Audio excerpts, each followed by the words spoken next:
She was our last speaker at our youth leadership forum also, and did a wonderful job.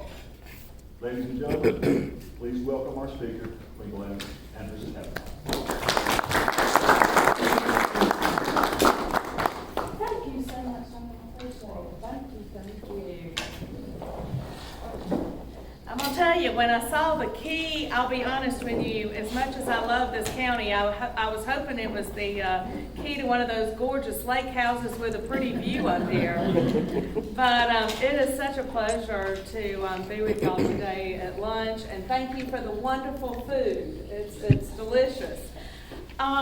Let me start off by saying that I have Tim Howe with me today, and when I was chairman of the Republican Party, Tim was my executive director, so it's been a real treat today for us to get to drive up and reminisce about all our times in this area of the state. So thank you all, and thank you for all the fun memories. We've had a great day, and I would be remiss if I didn't say that Lori Owens and I go back a long, long way. In fact, our daddies were friends growing up in South Alabama. But we didn't know that till we got very involved, and I laughed as we were driving over today. I said, Lori, I remember when we used to go to meetings and they talked about us being the young folks at the meeting. And I said, boy, does time fly when you're having fun. But thank you, Lori, for all you've done for me. I truly appreciate it. And Judge, thank you. When I'm here, I'm always going by the courthouse. I look forward to going by the new courthouse soon. So that's exciting news. And I guess I should say, Mrs. Starr from Twinkle, thank you very much, Linda. I appreciate it. Thank you for letting me join you in a wonderful club. I love the yellow vest. You know, a little known fact about me, most of you know that I've been involved in the political arena for many, many years, but a little known fact about me is that at one time, like you, I cooked for a living. I owned a restaurant. And what I realized when I owned a restaurant was that many times things would change and you would have to adapt to changes, but those changes would always affect the consumer. I remember back in the early 90s when lettuce went from $25 a case to over $100 for a case of lettuce. So the decision as a business owner that I had to make was, would I continue to give everyone a side salad with their meal? Would it come along free with the meal? Or would I have to start charging for that side salad? And that's a business decision I had to make, because when lettuce is $100 a case, you couldn't afford to give it away like I had always done previously. Now, government had a transportation issue at the time that was causing the price to really go through the roof. And I also was reminded that day of two things. Number one is that anytime something happens with your product within the economy, it ultimately affects all of us. It affects the consumer. And that's what I'm reminded of daily. But I'm also reminded that government can get in the way and drive up our costs. And I think that's very important. When I was actually running that business, one of the things that at the time, energy issues, they were not causing any problems. But I know today that's not the case, and that's kind of what I'd like to talk to you about. As a Public Service Commission, I have a front row view to our energy issues and what's happening on our national level.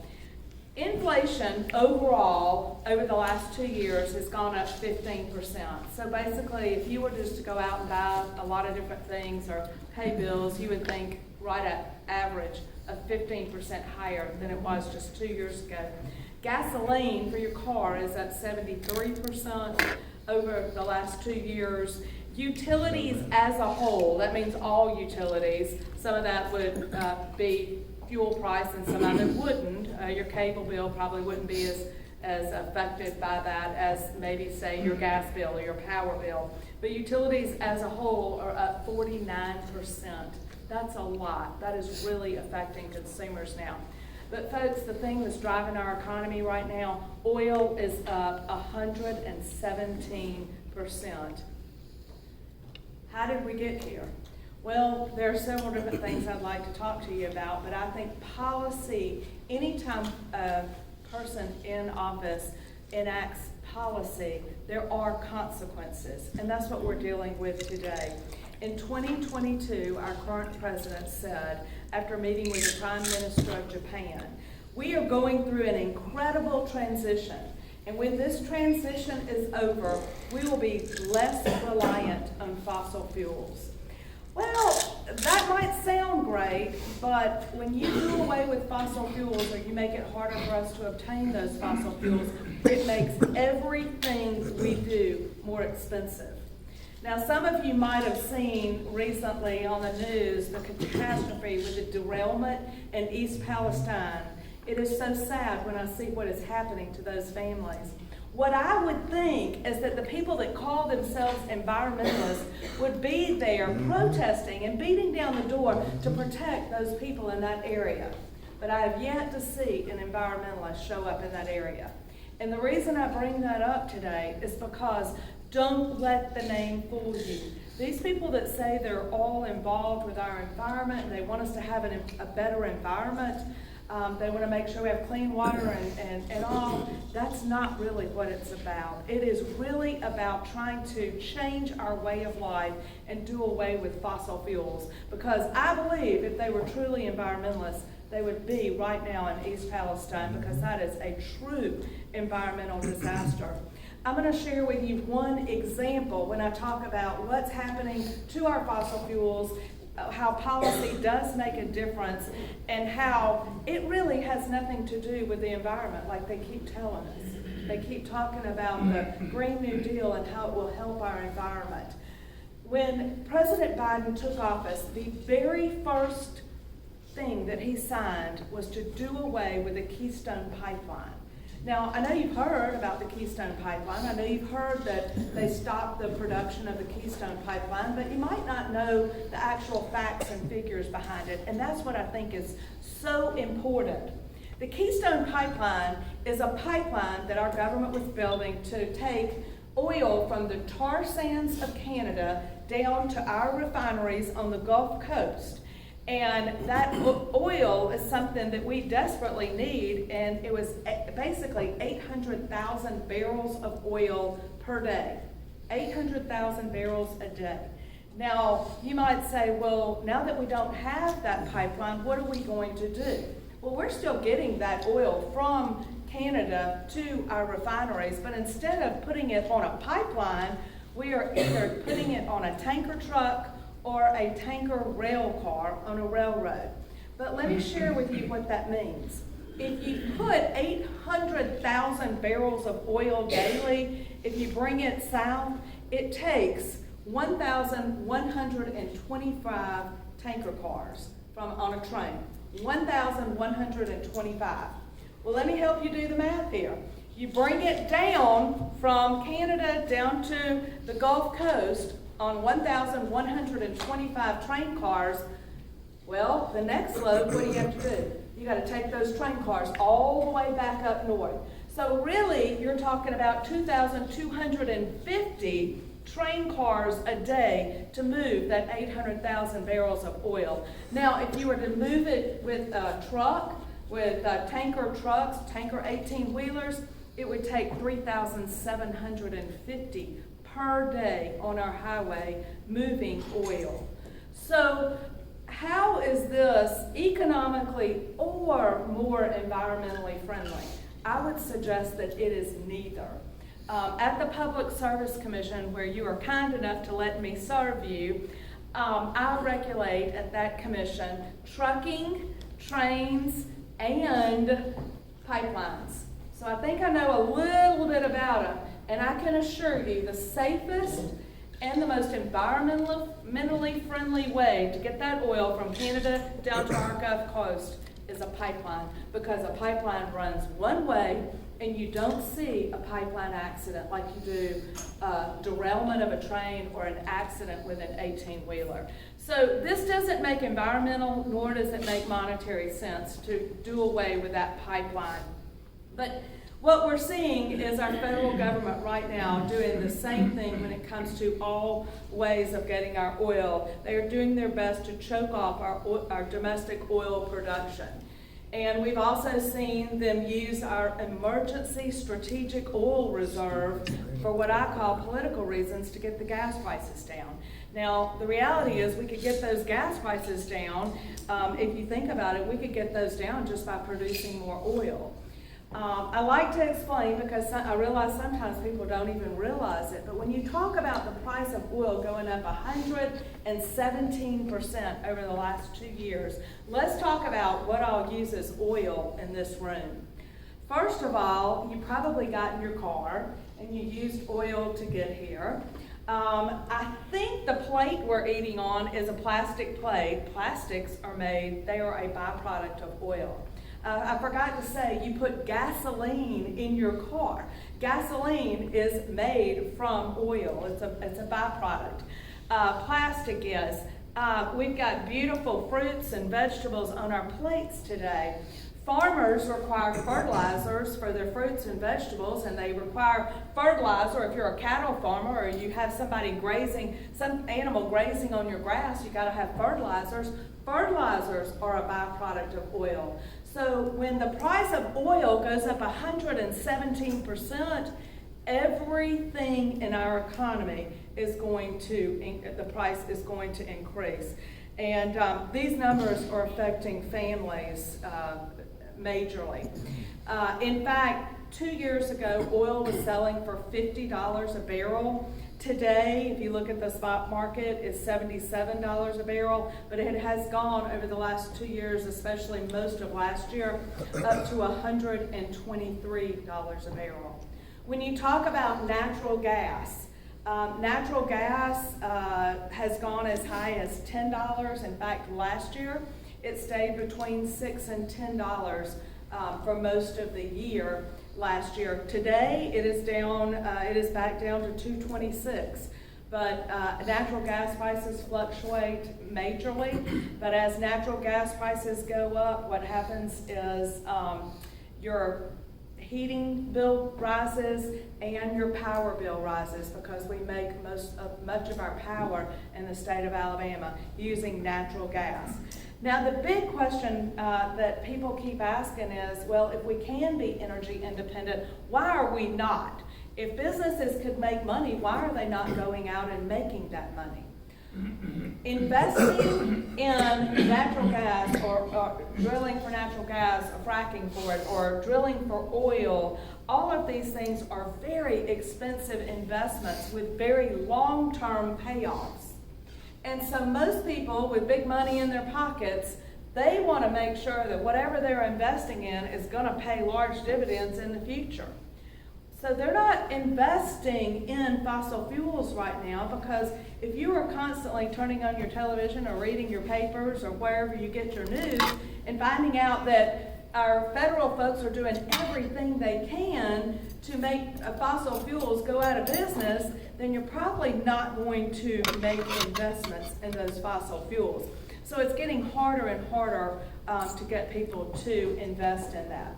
Now I will tell you, as we hear about the Green New Deal, I'm going to share with you, it is definitely not a deal for the people. That is for certain. When you look at California, they say that by the end of this decade, all of the power produced, all of the electricity produced in California will be produced with renewables. Now, get what I said. Didn't say all the power they use will be produced by renewables. It says all the power produced in California. So don't let them fool you. There's no way that they could have enough electricity to power the state of California if they did not use fossil fuels. So they're going to produce that electricity outside of the state and then bring it in over the grid because that's the only way they can do it. But they are getting rid of their fossil fuels in their state at such a rapid rate right now that we're hearing constantly about the rolling blackouts in California. Folks, we could take Alabama and we could cover our state, blanket our state with solar panels from the north all the way to the south, and we would lose our way of life, because right now you could not power our state using solar. You've got to have base load energy. You've got to have fossil fuels for your base load energy. And let me explain. I know you all have a municipal power here, but it doesn't matter where you get your power in the state of Alabama. The reality is a large number of people in our state use heat pumps to heat their homes. For that reason, our state has become a winter peaking state, meaning we sell more power than any other time on a cold winter morning. On a cold winter morning, between the hours of 5 and 6:30, the most amount of power is sold at any one time in this state. And really it's because we use a lot of heat pumps. But let me ask you, at 6 a.m. at your house, would the sun be shining on a cold winter morning enough to deliver the power that you needed? No. So we've got to have that baseload energy, and that's why I tell folks, at the Public Service Commission, I am going to fight these folks that call themselves environmentalists, the ones that come in from California and try to tell us what to do in Alabama. I'm going to fight them every step of the way to make sure that we've got reliable and affordable power in the state, and that we are continuing to use the resources that God gave us. The coal and natural gas is right under the ground right here in Alabama. It's important that we use an all-of-the-above approach throughout our state, whether it's nuclear, hydro, coal, natural gas, solar, or wind, whatever it might be. What our state needs is affordable and reliable electricity production so that we can bring jobs to mamas and daddies across our state and keep our folks working in this state. It's just so important. One of the things I said when I was first elected, that I would make sure that I learned this job, and I would make sure that I could speak on anything I did. And so I thought, in order to do that, I needed to visit all types of electricity production. And there's really not a lot of excitement about seeing a turbine turned, by natural gas. There's not too much excitement about, now I will say walking across a dam as it's spilling over, that's pretty exciting. But the thing I remember the most on all of my tours is when I was running, I stood on the back of a flatbed truck with a bunch of coal miners, and they explained to me their job, and they said, now if you win, will you come back and tour the coal mine? And we'll say yes to anything for a vote when we're running, right? So I said, sure, I'll be glad to. And so I wanted to keep my word. And so once I won, I called those gentlemen back and I said, I'd love to go down and tour your coal mine. I had no idea. I got on the shaft elevator, and one of the gentlemen looked at me and he said, have you ever been up in one of them skyscrapers in New York City? And I said, well, yes, I have. And he said, was it 120 floors tall? I said, well, I don't really remember. I think they told me it was the tallest building. He said, well, you're right now going to go down 120 floors into the ground.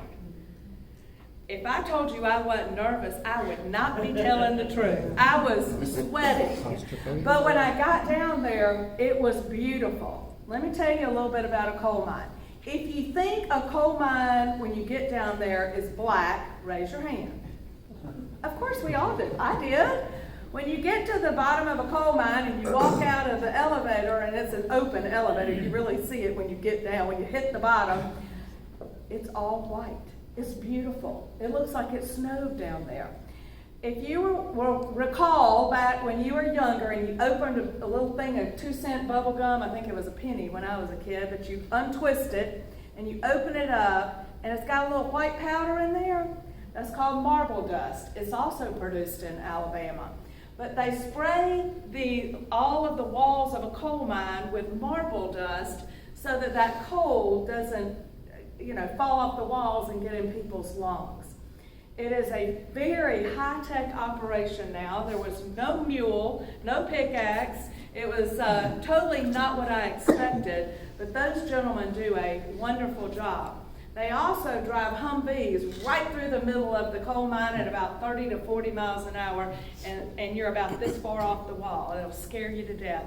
But I will tell you, we need to keep burning that Alabama coal. We burn clean coal now in this state, and it is very important to keep that coal, to keep our natural gas, and to do everything we can to keep electricity affordable for all citizens.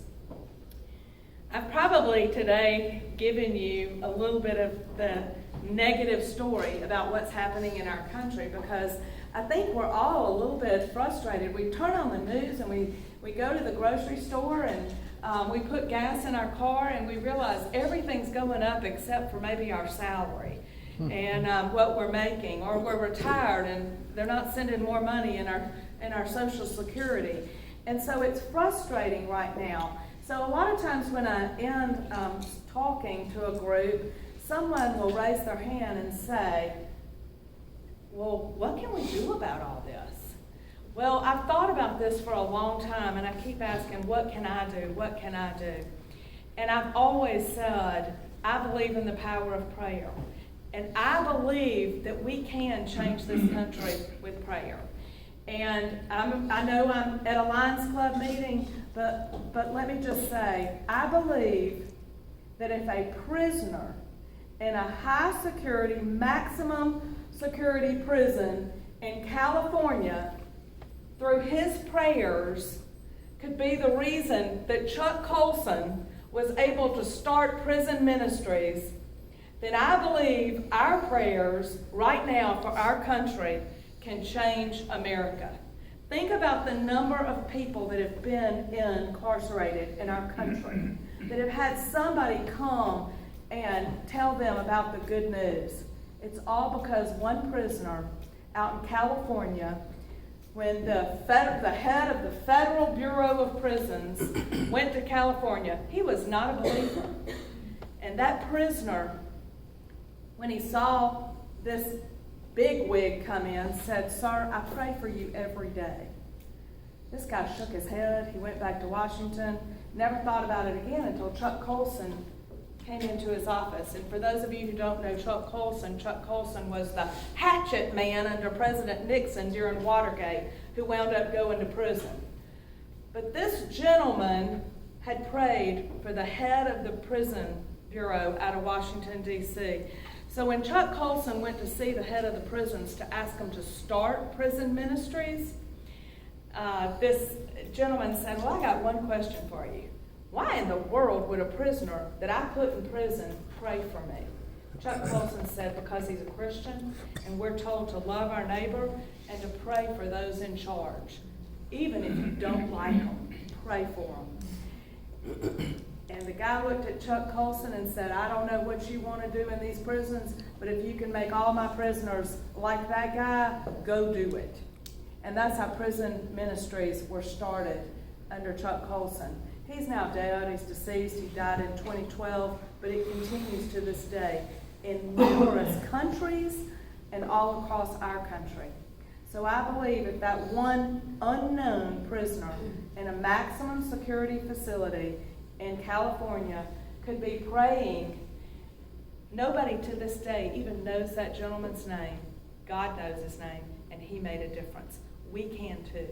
We've got to start praying for our country. We've got to believe that our best days are ahead. We cannot give up, because look at these beautiful ladies that are in high school right now. They deserve the same chance that you had and that I have had.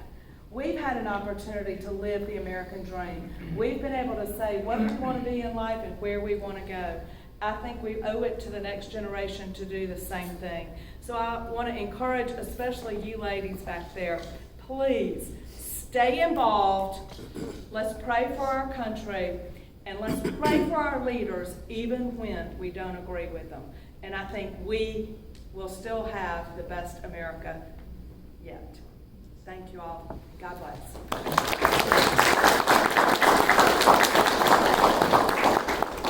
Any questions?